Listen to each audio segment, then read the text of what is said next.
welcome to Across the Table podcast with Dionysius. I'm your host, Dionysius, and today we have a special guest, Sarwar Qureshi. He's an Ottawa business leader, and to be honest, he's a busy guy. He's a CPA, partner with Patterson and Company. He's a professor at Algonquin College. Correct me if I'm wrong in a second. You're a former basketball official. You're the Ottawa chapter president of the M&A Club, the founder of Beyond Networking, and I think most importantly to him, he's a dad to 3 beautiful girls. Man, you do a lot, man. Welcome to the show. Thank you for having me. Yeah. So we'll jump right into it. In terms of, doing some research, I see that accounting runs in your family. Your dad was an accountant or associated with the accounting industry. Is that how you got into accounting? I'd say so. When you're young and you're exposed to things through the household, through the grapevine, the chatter, it kind of makes it something that you become maybe interested in, or you just don't want to do it at all. Right. You kind of separate yourself. You kind of have two complete opposite options. So for me, I always found it interesting. My dad presented it in a way that he enjoyed it. He had a lot of passion in his work, had a lot of satisfaction, had to work with great clients, work with his accounting was a bit different because he was an accountant in a big company. Okay. So as an accountant, you can do different things. So he worked in a construction company and he was the accountant in that company. Okay. So that was like his thing, whereas I'm kind of an accountant for many small businesses instead of just being in one. But generally the principles of accounting and a lot of the things are similar otherwise. Okay. In terms of, you touched on a little bit of your childhood. As I mentioned, you do a lot. What defines you, or what would you say is your earliest childhood memory that defines who you are today? Because you do a lot for, obviously, your family, but the Ottawa business community. I'd say early memories on the business community side of it have been either attending events and seeing kind of the energy and the excitement. There's different events through the City of Ottawa, Chamber of Commerce, BIA, Ottawa Board of Trade, things like that. And in some ways, the events are celebratory. It's an awards dinner, it's an awards gala. So I'd say that kind of got me excited for a certain type of involvement where, like, it's nice when people come together, have something to celebrate. And in many ways, these business owners have different things to celebrate depending upon what they're doing. The fact, like in COVID, it might have been a success that your business just survived. Right? Yeah. It might have been a success that you opened a new location, that you hired some more staff, that you, whatever the thing is, it could be specific to that business. So that's kind of where I got some energy and kind of fed off of. And some of the things you mentioned that I do now are kind of tied in with, like, okay, let's keep that going, that energy, that excitement, that opportunity to showcase and celebrate people, bringing them together and things like that. Okay. As you mentioned, you work with business owners regularly. As you know, small business owners enjoy being or working in the business, not necessarily on the business. And from that perspective, they don't necessarily enjoy the paperwork, the accounting, the management side associated with it. With everything in terms of technology, so Google, YouTube, AI at our fingertips, why should a small business owner work with someone like yourself? Yeah, that's a great question. So I kind of compare it to, like, if you're really good at what you do, then if you put a dollar amount on it, so if you do what you sell or business development or production, if you kind of spend your time doing that, if that number is kind of here, the cost of outsourcing and working with a professional, I feel like, would be less than that amount. Okay. So, what you do as the business owner, the most profitable activities that if you had more time you could devote to, they might be worth $200 an hour, $300 an hour, $400 an hour, whatever it is. And the accountant should be less than that. So in my mind, you're kind of net ahead when you bring in the professionals, because business to me is an infinite number of things to do. You could be sending more emails, updating your website, creating social media content. There's just a laundry list that never ends. Right. So to me, you're kind of getting back that time to deploy for more productive tasks that are higher on your profitability and productivity list. And then there's also, in my mind, a peace of mind component where when you get that expert to look after something, it's like, boom, it's done. The person that was supposed to do it, or the person that did it, is very good at that. So they've covered it off. They're not having second thoughts like let's say, I decided to build my own deck and I'm not very good at building decks. And then anytime it creaks, I'm like, Oh, hold on a second. Did I install it properly? Or did I miss a screw, or did I align it properly? Is it leveled? exactly. So all these things maybe run through my mind that may or may not be valid concerns. But if I got, a top contractor that is registered and has a lot of experience, maybe I don't have that same kind of concern. Right. We touched on it before we jumped on here. COVID was crazy, right? It was different. The government did what they did. One of those things they did at the time was providing small businesses an opportunity to obtain interest-free loans, should they be able to quote unquote jump through the hoops. What are your thoughts on the CEBA loans? So it worked well for those that qualified. So it was a lifeline. It was, for some businesses, much needed. It was very, very helpful for some businesses. They might not have survived or be here today without it. So it's not to knock that, that, when you do something and there's good that comes out of it, there's that. But then on the flip side, if your question goes into like, how could it have been done better, Yeah. or is there challenges with it? Yes, there was a number of challenges with it. There continue to be a number of challenges with it because we're now in the potentially repayment deadline for the loan forgiveness coming up on January 18th. Right. And today's, I think, January 9th, so we're 9 days away potentially. So there's a number of challenges that program also created, which maybe was unintentional. Sometimes when you're in a storm and you make a decision, some stuff might not have been carefully thought out or expected. Right. Yeah, it's definitely easy to be Monday morning quarterback after the fact. But having said that, in your opinion, did most business owners utilize it properly? I'd say yes and no. So I'd say 50-50 or some did because some got it and then immediately, had things that they needed it for. Right. And then they deployed it and they kind of, it was like a life raft or a patch or whatever and got them there. But for some people, if you don't have good fiscal policies to begin with and someone just gives you money and you continue, like let's say you're running a business that isn't profitable before COVID. Right.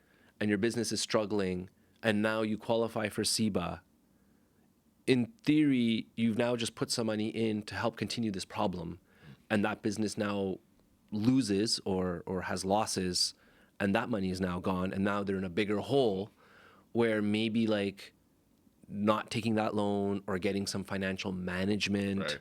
or some other like Maybe some checks and balances before they get that massive payout. yeah, like having conversations with people about how's the money going to be spent. Like, when you go to apply for a loan, a lot of times the bank's like, what are you going to do with it? Right. How are you going to use the money? How do you plan to repay us? There's a whole laundry list of things. And I'm not saying it's perfect because that might have held up the process a bit at a time when money needed to be rolled out quickly. But maybe there could have been something, maybe like checklists or questionnaires that people fill out for how do you expect to repay this? Right. How do you plan to use the funds? Maybe not immediately if the time doesn't allow, but within the next 6 months, we'd like you to have a call with a business advisor or the bank advisor. Just to update where things are headed and how the repayment process will be in the future. Exactly. So in some ways, like the problem got worse for some businesses, I found, because if the business wasn't a strong To begin with. business to begin with and they were losing money, you get more money, you lose that money. Now, like it looks worse in terms of a hole that you got to dig out of. Right. Yeah. It's similar to you hear those stories of people who have won the lottery and then, a couple of years down the line, they've lost all the money. If their money management skills weren't proper or effective to begin with, the end result will Pro athletes. yeah. Too many of those.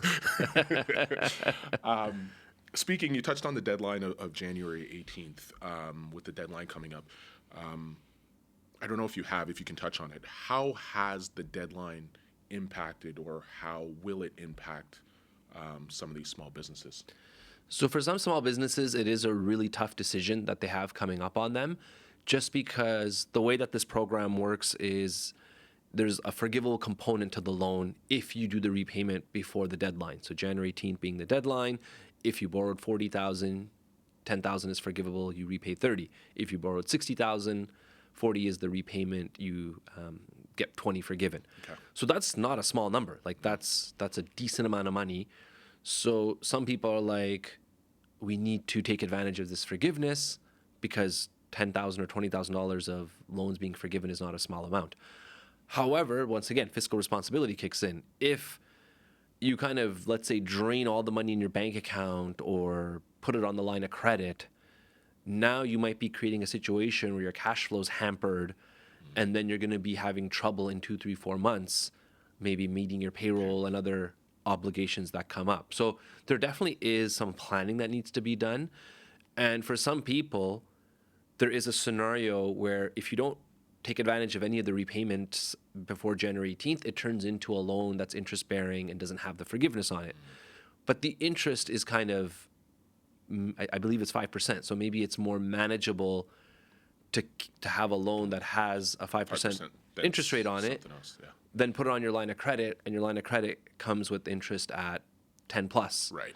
And now you're kind of hampered in a way that the line of credit was there if you needed it.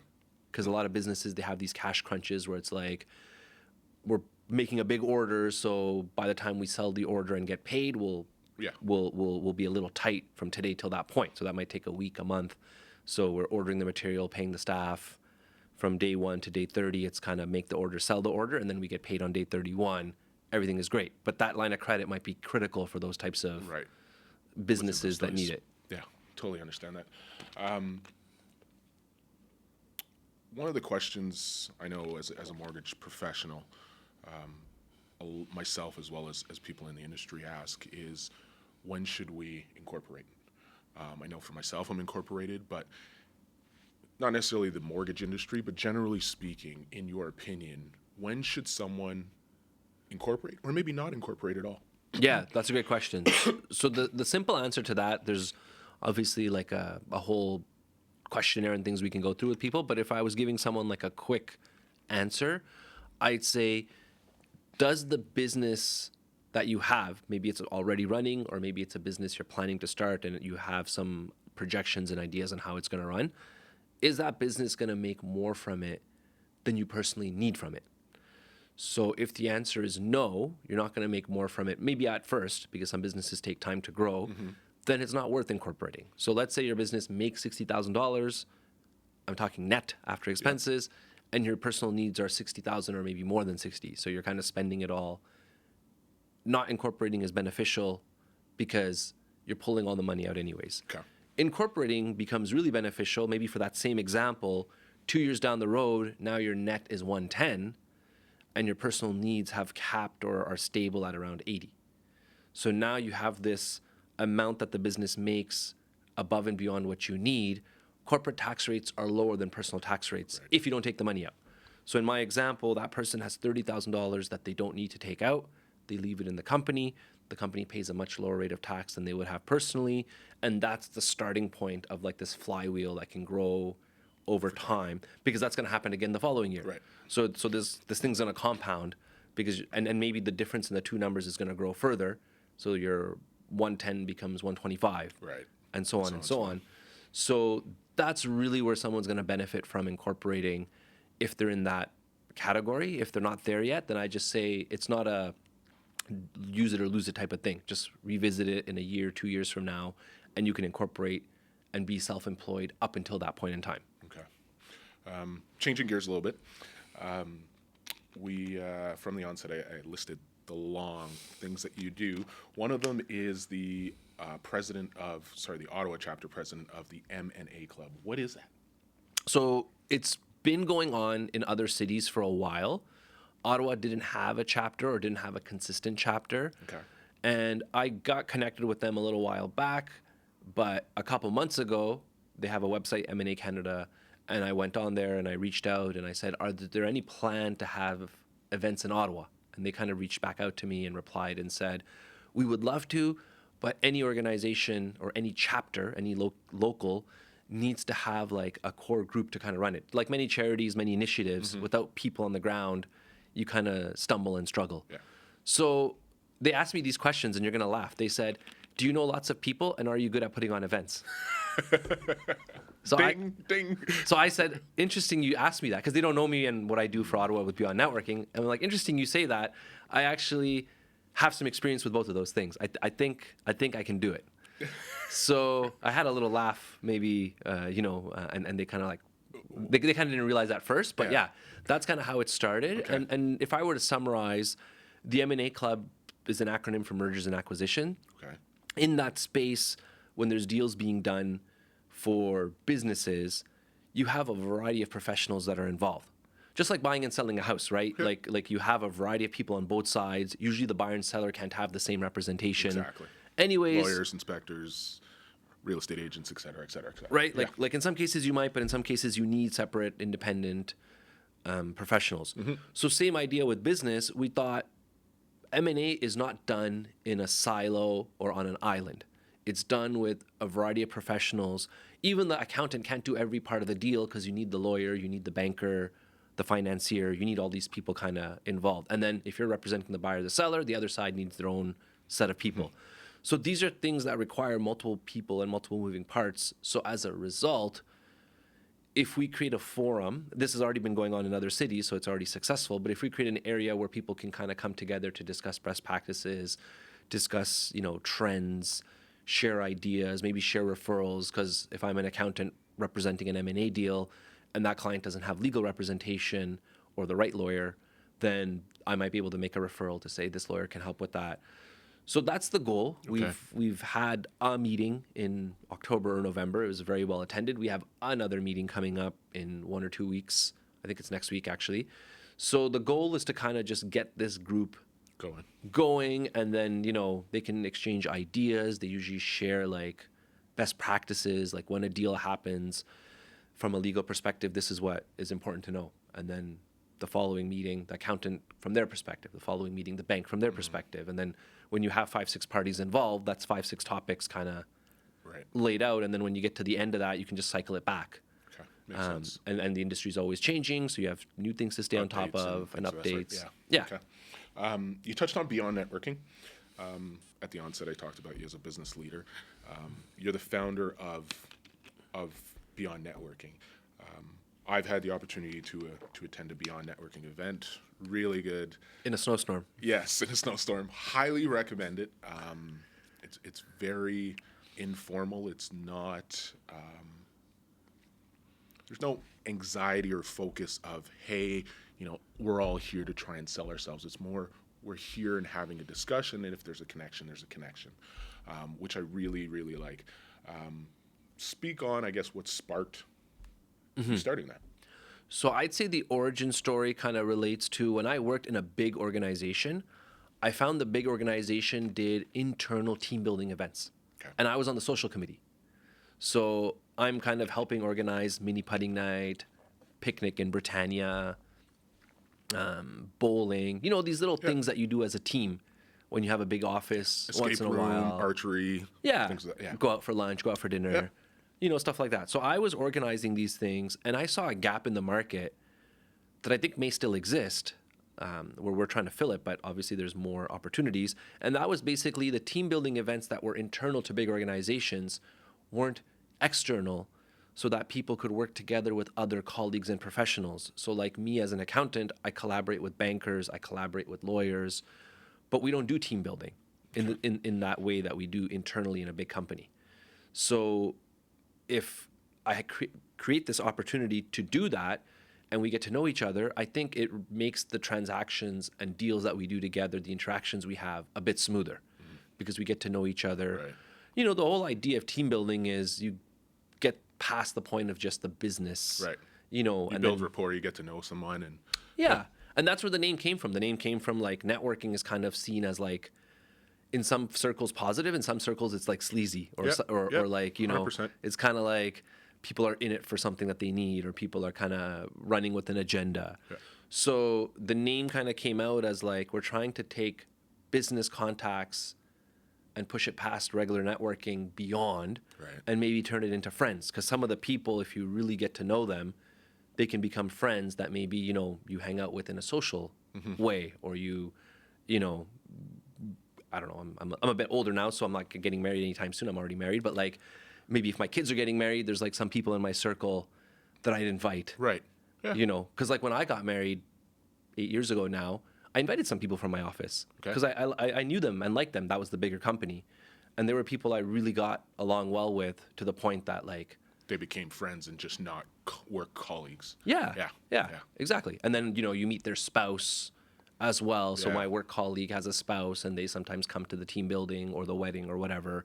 And you get to know that person, so that like, I'm just thinking of this lady, her name's Diane. I used to work with her, and then I met her husband, Bill, a couple times, so that at the water cooler, I could be like, hey, Diane, how's Bill doing? Bill? Exactly. And then I got to know her kids. And then, it just becomes a little bit more, I think, aligned. Yeah. Less transactional and more collaborative. Yeah. In nature. Yeah. Yeah. I understand that. Yeah. I personally, like I said, I attended the one in the snowstorm. I'll be attending more in the future, but it was really refreshing. And you do a really, really, really good job of putting them on and hosting them in unique locations, in unique settings, that aren't just, the signature golf tournaments or things of that sort. You do a really good job of that.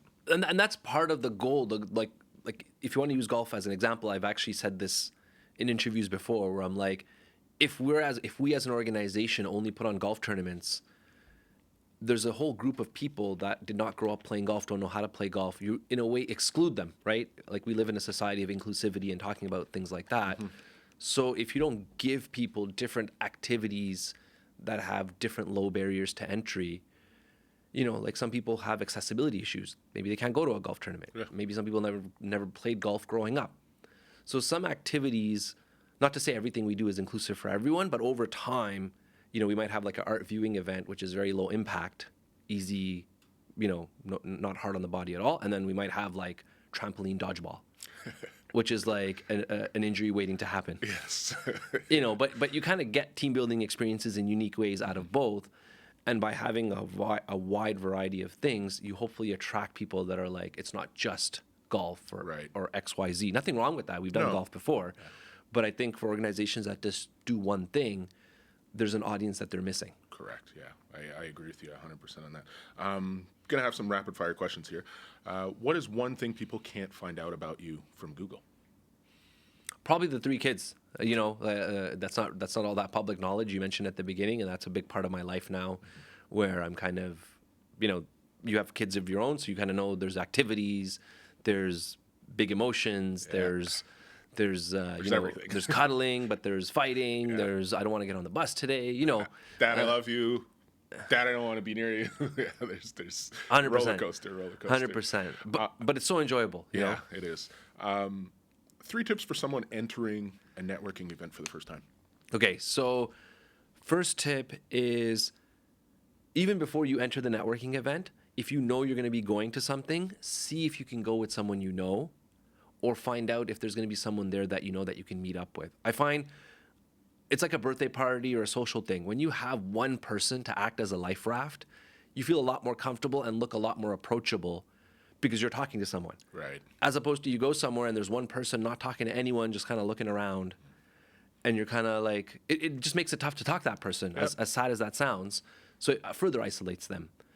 Whereas if you find one person or have that buddy, what's interesting is you or that person might see someone you recognize, and that immediately becomes a starting point. Okay, let's go say hi to X person that one of the two of you know, and then you enter their conversation. So I find that's like a super useful tip, is if you can connect with someone. The other one is, at a networking event, be mindful of how long you talk to someone, because sometimes when you're talking to someone, it might be going great and you're like, we could talk for hours or 30 minutes, 40 minutes. But generally at a networking event, most people have a goal of like, we got to meet a few people and kind of move on. And sometimes it becomes awkward to like disengage, because it's not like you can say to the person, I'm leaving, because you're not leaving. You're literally going from this circle to that circle. So just make it easy. I find after a couple minutes of high level talk, exchange that contact information, exchange the business card, what have you, and then kind of maybe say, hey, let's keep working the room, and maybe I'll bump into you in a couple minutes. I'm going to go, check out the appetizers or get a drink or whatever. I find if you take that initiative, it makes the other person kind of ease that you haven't like locked them in.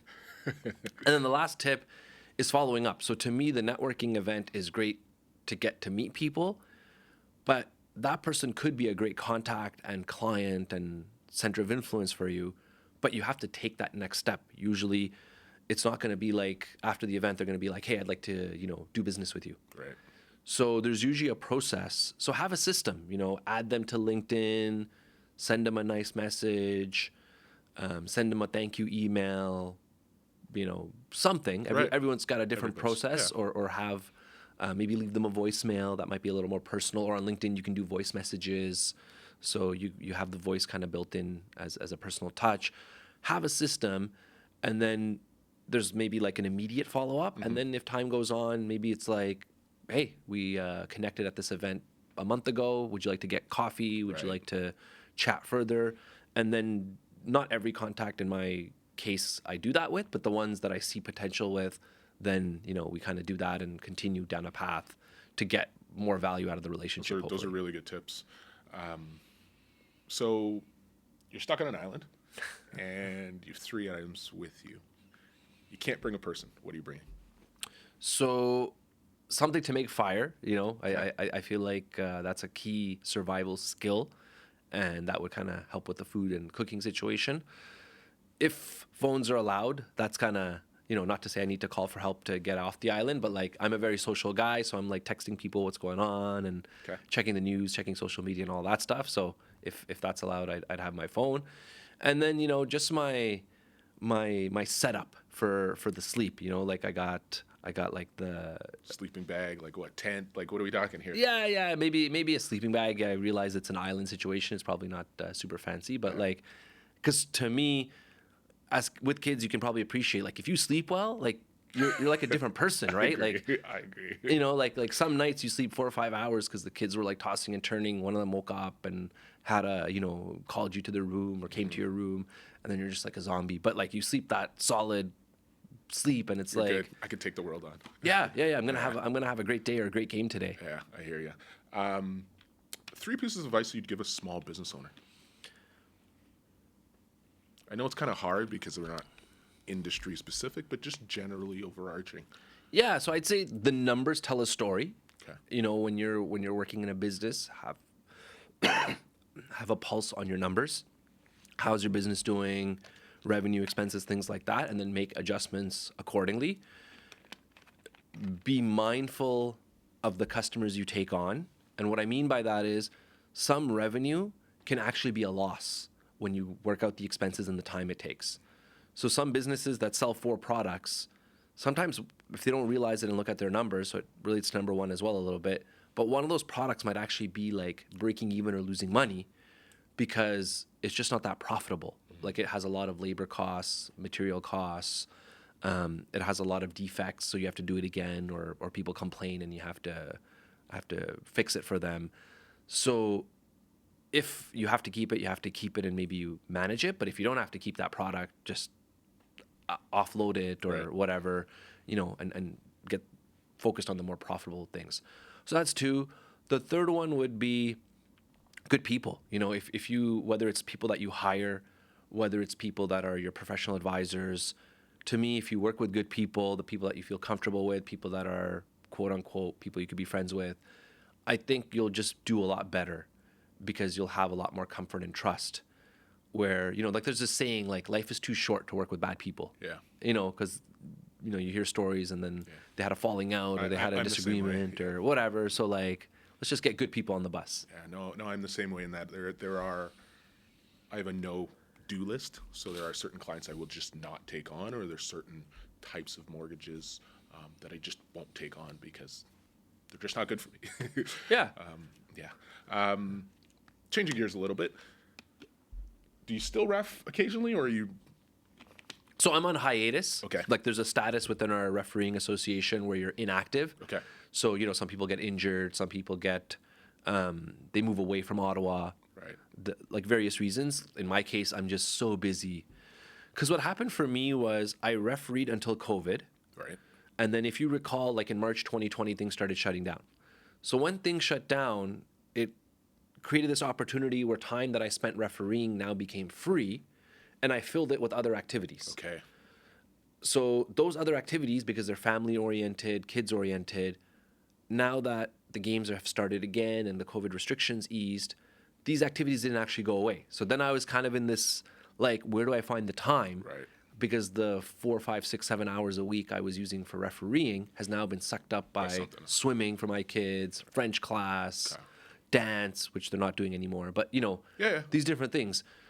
So based on my priorities, I thought, you know, refereeing is one of those things that you can kind of shelf it and then go back to it. Go back. So if you ever like look at the demographic of refs, there's usually like a lot of young refs that are like when I started, I was young, you know, university, early 20s, kind of like not in a real career yet or not there yet. And then there's a lot of refs that are like retired, Yes. you know, or kind of older. So I kind of got to that middle stage and I was like, I'm going to shelf it. I've talked to a lot of other refs, and if, you know, the stars align and my kids are older, I could come back, because at this time there's just, between the teaching and the other stuff, something's got to give, and I'm gonna like make this decision for the Understandable. How long did you ref in the city of Ottawa? So I refereed from roughly 2004 to 2020. Okay. So based on that,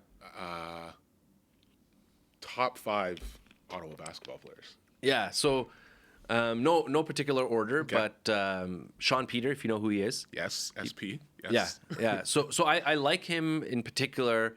Maybe I have a fondness for him because we were classmates at Ottawa U. Okay. So he went to School of Business. I'm in School of Business. I'm a huge fan of basketball. The guy that plays on the Ottawa U basketball team Is in your class and you. and we're friends. Nice. So it's not like he's like a guy I don't know. He's very accessible, very nice guy. We sometimes sat beside each other, and I asked him about different like things, and he was very approachable. Nice. And his game and his style was very smooth. You know, he's kind of like a Tracy McGrady. You know, like he's a very smooth basketball player. So he's one. In Ottawa, and I think in Ontario, they have this OFSA tournament. Yeah. So the very first OFSA tournament I went to, there's a team from Ottawa that just doesn't lose. Okay. St. Matt's. Okay. And I was kind of like, I'm from Ottawa, so I'm happy to hear that. But I was kind of like, oh, I thought these Toronto teams are coming, like these teams that are gonna like knock them out. So they just don't lose, and I'm like, Let's just win. let's just go watch a game. And then you watch the game, and the best player is Tyson Hins. Okay. On the St. Matt's team, and you probably know who he is. And he went on to have a career at Carleton, I think. Played overseas. Overseas. For a little bit.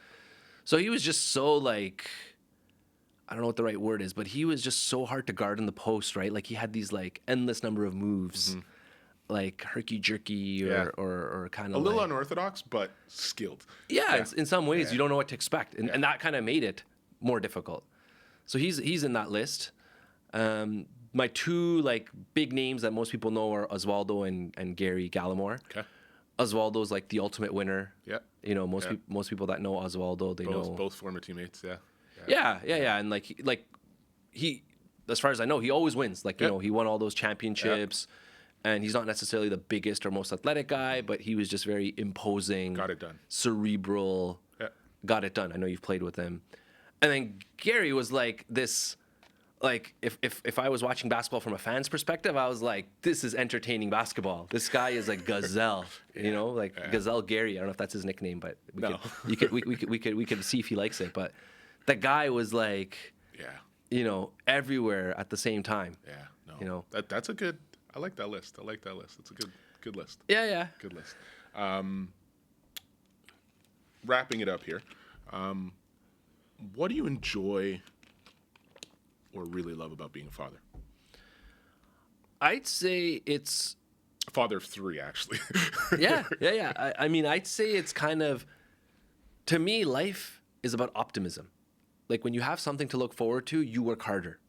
You have hope. You kind of work hard to make tomorrow better than today. Right.